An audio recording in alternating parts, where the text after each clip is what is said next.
Servos de Deus, a luzina tocai, Jesus em breve virá. A todo mundo a mensagem levai, Jesus em breve virá. Apresentamos-vos o programa da Voz da Profecia, uma voz clamando no deserto destes últimos dias: preparai o caminho do Senhor. Breve virá, Jesus em breve virá. Saudações às Américas e aos ouvintes de todas as terras. Nosso quarteto, Arautos do Rei, cantará Bendita Segurança. Que segurança sou de Jesus, eu já desfruto por causa da luz. Sou por Jesus, herdeiro de Deus, Ele me leva à glória dos céus. Canta minha alma, canta ao Senhor, rende-lhe sempre ardente louvor. Canta minha alma, canta ao Senhor, rende-lhe sempre ardente louvor. Sempre vivendo em seu grande amor, me regozijo em meu Salvador. Esperançoso vivo na luz, oh que bondade e amor de Jesus. Canta minha alma, canta ao Senhor, rende-lhe sempre ardente louvor. Canta minha alma, canta ao Senhor, rende-lhe sempre ardente louvor.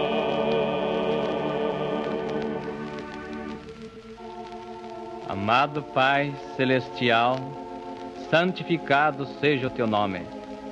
Vimos a Ti implorar que neste dia abençoes nossos ouvintes em todas as partes do mundo. Lembra-te especialmente dos aflitos e dos desanimados. Possam eles sentir que estás perto deles. Se conosco ao estudarmos Tua palavra, pedimos em nome de Jesus.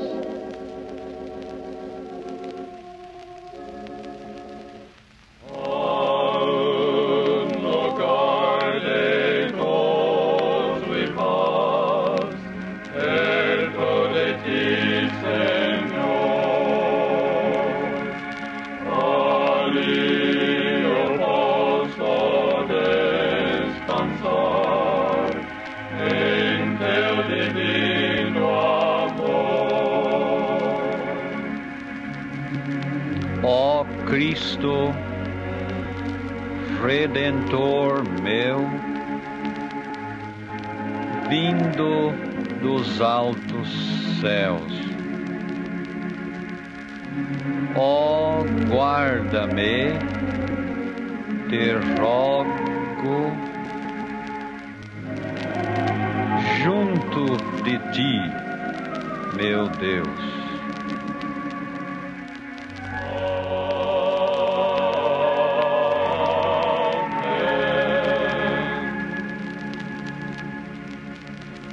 Temos hoje um importante anúncio a fazer. Apraz-nos informar a nossos ouvintes de que poderão obter uma cópia gratuita da conferência de hoje. Para isso, basta escrever a Voz da Profecia a cuidado desta estação. Estamos certos de que milhares desejarão uma cópia. Escreva, pois, Vossa Senhoria, imediatamente a Voz da Profecia a cuidado desta emissora. E a seguir, a Voz da Profecia. Boa noite, amigos rádio-ouvintes. O assunto que escolhemos para esta conferência intitula-se Nosso Século de Maravilhas. Deveras vivemos numa época de maravilhas. Fazemos num ano o trabalho de séculos. Rapidez é outro nome para nossos dias.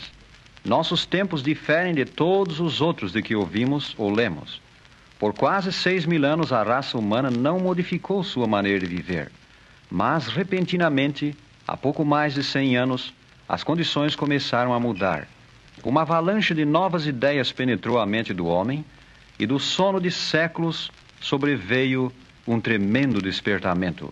O mundo inteiro foi transformado em poucas décadas. Ocorreu não uma evolução, mas sim uma revolução. Se pudéssemos fazer retroceder o tempo, indo para a cama hoje à noite e despertando há 150 anos no passado, encontrar-nos-íamos sem dúvida num estranho mundo. Dificilmente saberíamos como viver. Imaginai tão somente nenhuma luz elétrica nas grandes cidades, nem mesmo lampiões a querosene. Iríamos para a cama tropeçando com a velha vela de sebo. O mais rico monarca sobre a terra não possuiria instalação sanitária, nem um moderno banheiro. Não se poderia contemplar a fotografia de um ente querido, nem fazer um chamado telefônico. Ninguém teria ouvido ou sequer sonhado da radiodifusão. Contemplemos uma cidade de há 150 anos. De noite, as ruas são escuras, iluminadas aqui e acolá por uns poucos e fumegantes lampiões a óleo. Não há nenhuma deslumbrante vitrina, nenhuma pressa no tráfego, nenhum bonde, nenhum automóvel, nenhuma estrada de ferro, nenhum trem subterrâneo. Há 150 anos não havia nas grandes cidades do mundo nenhum edifício com armação de aço, nenhuma câmara refrigeradora, nenhuma caixa registradora, nem máquina de escrever. Toda a correspondência comercial e toda a escrituração eram tediosamente feitas à mão. Os aleijados tinham de passar sem membros artificiais. Não havia óculos nem dentes postiços. Pensai nisto, donas de casa. Não havia alimento preparado ou enfrascado. Não havia leite pasteurizado.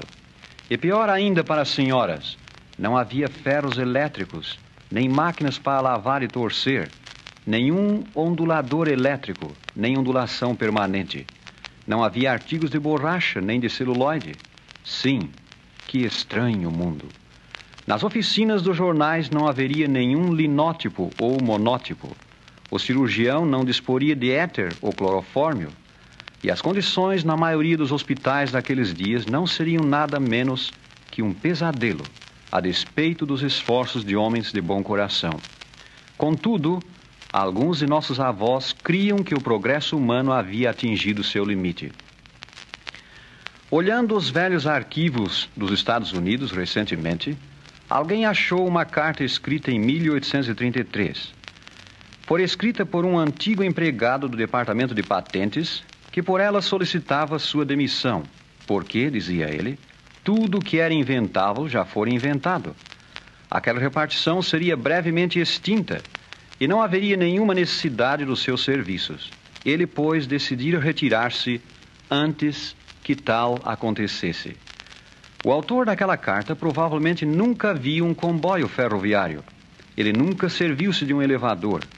Motores a gasolina e aeroplanos não eram nem sequer a matéria dos sonhos. O autor da carta lia a luz de candeeiro.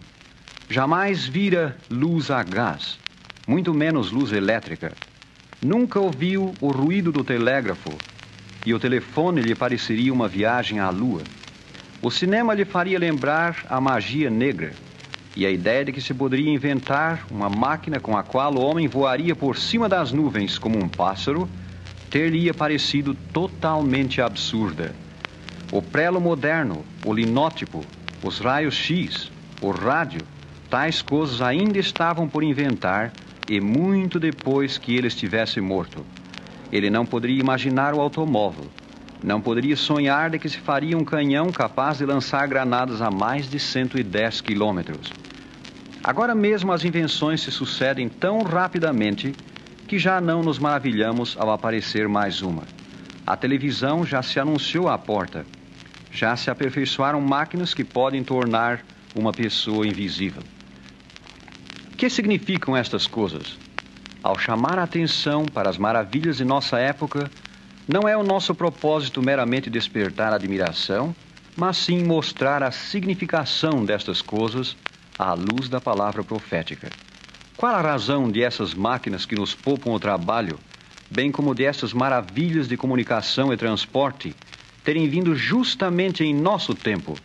Por que foram elas todas deixadas para este último século? Aqui se contém uma lição para todo mundo.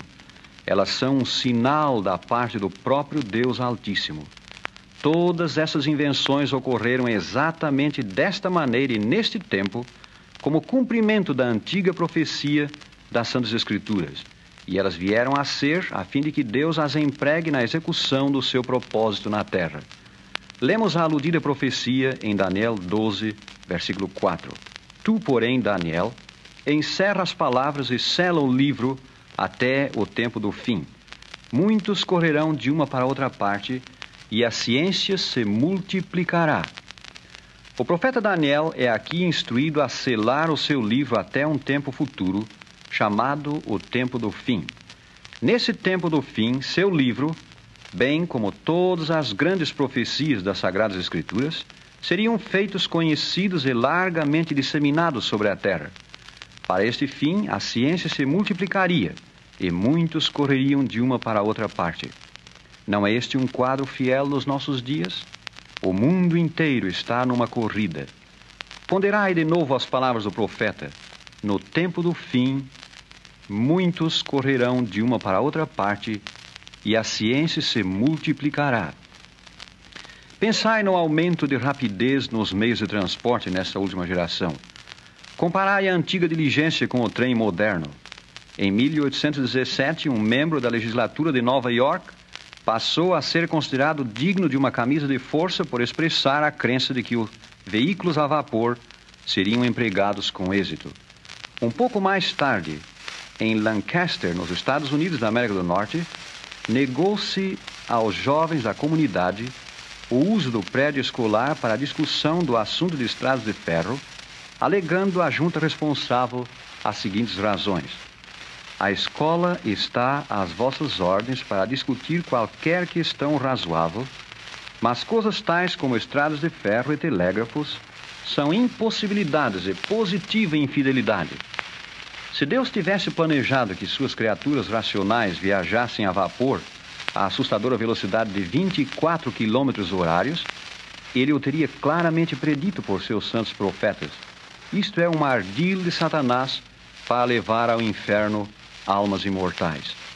A 24 km/h. Os rápidos trens modernos fazem 160 km/h e poderão fazer ainda mais quando as estradas forem tornadas mais retas e dotadas de trilhos mais pesados. O primeiro anúncio de estradas de ferro publicado nas Américas apareceu num jornal norte-americano nessas palavras. Atenção! A locomotiva construída pelo Sr. Baldwin desta cidade partirá diariamente com uma composição de carros passageiros, havendo bom tempo. Havendo mau tempo, carros tirados a cavalo correrão no mesmo horário. A primeira estrada de ferro inglesa, a linha de Liverpool a Manchester, publicou uma lista de regulamentos para viajantes. Dela se lê: primeiro, toda pessoa que deseje viajar de Liverpool a Manchester ou vice-versa, ou em qualquer trecho da linha, deve, com 24 horas de antecedência, fazer uma petição ao agente local da estrada, mencionando nome, endereço, lugar de nascimento, idade, ocupação e a razão por que deseja viajar.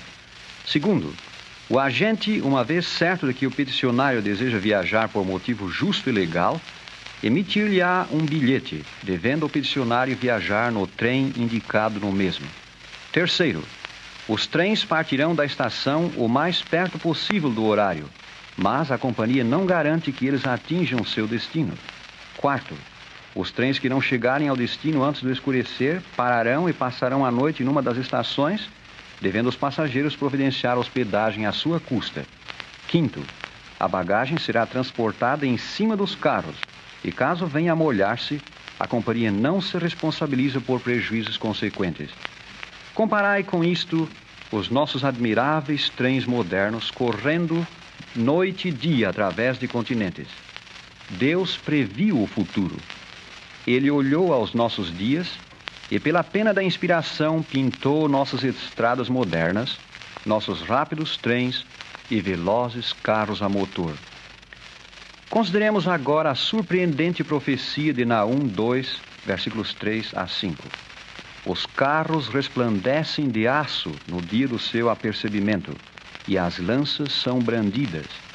Os carros andam furiosamente nas ruas, cruzam as praças em todas as direções, parecem como tochas, correm como os relâmpagos. Ele se lembra dos seus nobres, tropeçam no seu caminho, apressam-se para chegar ao muro dela, e a manta está armada. Sir Isaac Newton, o pai da ciência moderna, foi um estudioso das Santas Escrituras.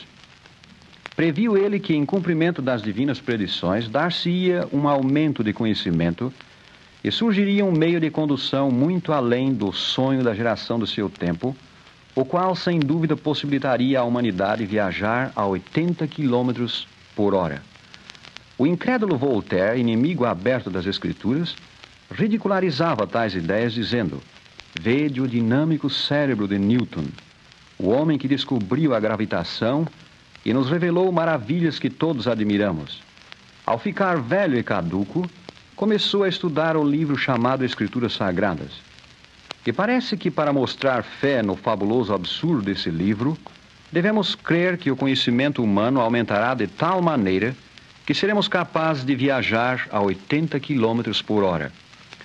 Deixamos aos nossos ouvintes o decidir quem era o caduco: Voltaire, que ria das Santas Escrituras, ou Newton, que cria nelas.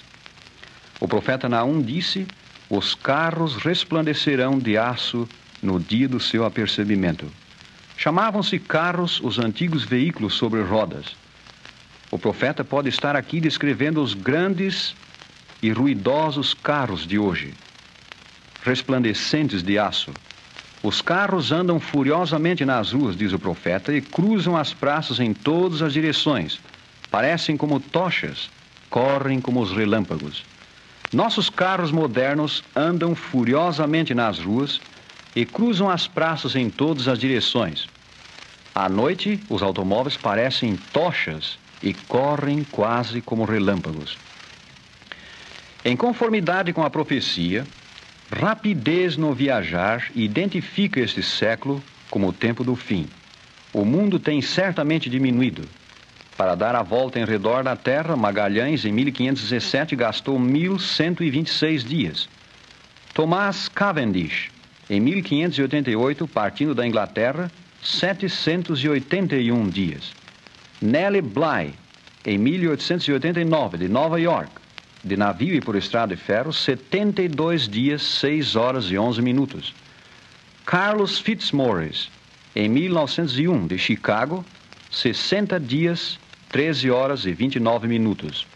João Mears, em 1913, de Nova York, 35 dias, 21 horas e 36 minutos. O Graf Zeppelin, em 1929, 20 dias e 4 horas. Wiley Post, em 1933, 7 dias, 18 horas, 49 minutos e 30 segundos. E, finalmente, Howard Hughes, em 1938, 3 dias, 19 horas, 8 minutos e 10 segundos. Leiamos agora Isaías 60, versículo 8. Quem são estes que vêm voando como as nuvens e como pombas para as suas janelas?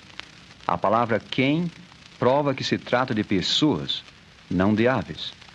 Santos Dumont aspirou conhecer o que Salomão chamou o caminho da águia no ar, Provérbios 30, 19. Após sucessivas experiências em França, conseguiu ele, em 1901, realizar o primeiro voo em dirigível. Hoje, os homens voam a quase 800 quilômetros horários e prometem alcançar 1.600, ou seja, maior velocidade que a das balas dos canhões de há 100 anos. Declara uma grande autoridade: podemos embarcar num aparelho provido de foguetes e visitar a Lua, prosseguindo então para Marte, Vênus e ainda mais longe. Este novo método de locomoção já recebeu um nome. Chama-se astronáutica. Temos já quase alcançado o fim deste século, século da culminação do gênio e do pecado humanos, de miraculosas invenções e decadência moral. A esperança humana da inauguração de uma época melhor só poderá realizar-se pela intervenção divina na vinda de Cristo, que é o legítimo governador deste mundo. De acordo com o profeta Daniel, no tempo do fim, os homens correriam de uma para outra parte e a ciência se multiplicaria. O tempo do fim não é o fim do tempo. É um curto período de tempo precedendo o fim. Há um tempo justamente antes da volta do Senhor Jesus, durante o qual a profecia de Daniel deve ser feita clara e pregada em toda a terra, para informar os homens da importância dos tempos em que vivem e prepará-los para encontrar o Senhor quando vier. Este período é aqui chamado o tempo do fim. O aumento da ciência consistiria primordialmente de maior conhecimento das Santas Escrituras, e o correr de uma para outra parte seria primordialmente para disseminar esse conhecimento. Por outras palavras, quando o dia de Deus estivesse por raiar e seu Filho estivesse por vir, ele despertaria todas as faculdades da mente humana para pôr em uso toda a sorte de instrumento, equipamento e invenção, de maneira que o Evangelho do Reino fosse rapidamente levado a todos os países e povos do globo. A presente época de maravilhas é, portanto, o resultado da execução do plano de Deus. O propósito destas grandes invenções é feito claro em Mateus 24:14. Será pregado este Evangelho do Reino por todo o mundo, em testemunho a todas as nações, e então virá o fim. Antes do advento dos modernos meios de transporte, teria levado séculos para pregar o Evangelho do Reino ao mundo, porque os meios de condução eram tão limitados e morosos. Nas coisas que vemos onde quer que vamos, no automóvel, nos navios, nos trens, nos aeroplanos, achamos evidências da vinda do Senhor. Não percais de vista a lição destes sinais dos tempos. Este é o tempo do fim. Há 150 anos a palavra de Deus era pouco conhecida. Suas profecias estavam seladas com o selo dos séculos. Era necessária a imprensa para pô-las na língua do povo. Fácil e rápida distribuição era requerida para pô-las nas mãos do povo. Escolas e educação eram necessárias para pô-la na mente e compreensão do povo. Uma especial mensagem divina era necessária para que esse Evangelho do Reino, incluindo os sinais dos tempos e a volta de Jesus, fosse trazido à atenção do povo. E um grande movimento missionário promovido pelo Espírito de Deus e do mesmo revestido era necessário para pô-la no coração do povo. Tudo isto tem sido testemunhado nos últimos 150 anos. As Escrituras Sagradas acham-se impressas no todo ou em parte em mais de 1000 línguas e dialetos, e aproximadamente 1 bilhão de exemplares têm sido distribuídos por toda a terra. Escolas, colégios e universidades encontram-se por toda a parte. Os meios de transporte alcançam quase todas as partes do mundo e sua rapidez é constantemente aumentada. Aumenta igualmente a eficiência de excelentes serviços postais, jornalísticos, telegráficos, telefônicos e radiofônicos. O tempo apontado por Daniel é o tempo em que vivemos. Esta profecia está cumprida. A ciência tem se multiplicado. As evidências acham-se por toda a parte. Este é um dos grandes sinais da volta do Senhor Jesus. Este é o tempo do fim. As Escrituras dizem que antes da segunda vinda do Senhor, o Evangelho eterno será levado, como que por asas de anjo, a toda nação, tribo, língua e povo. E esta grande profecia de Apocalipse 14:6 está se cumprindo hoje. Este Evangelho do Reino rapidamente abre caminho através de todos os continentes. A mensagem que leva é: prepara-te a encontrares teu Deus. Amós 4:12. O livro divino dá-nos a razão para a presente condição do mundo. Este drama de progresso do século XX é a resposta de nosso século à marcha das profecias. Revelam também as Escrituras que o fim desta época marcará o começo do novo dia de Deus para a humanidade. Então, a transformada civilização será uma utopia aperfeiçoada num mundo sem fim, o lar paradisíaco dos remidos de Deus. E nós, caro amigo, devemos estar lá.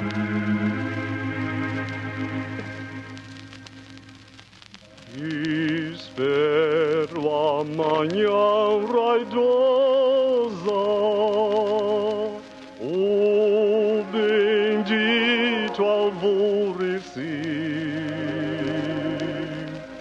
quando as mágoas e tristezas desta vida eu esquecer. Eu espero muito ansioso, meu Jesus, aqui voltar.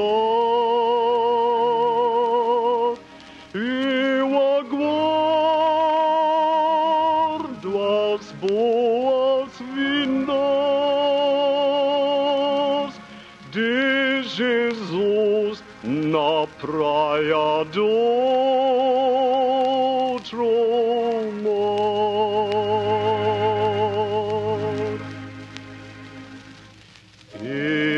Espero, confio, aguardo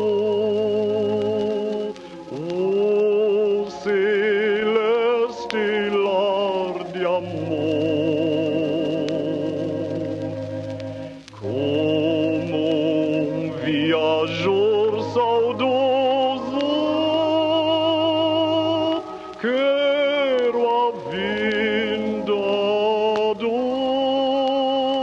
Senhor. Eu espero muito ansioso, meu Jesus, aqui voltar. Eu aguardo as boas-vindas de Jesus na praia do outro mar.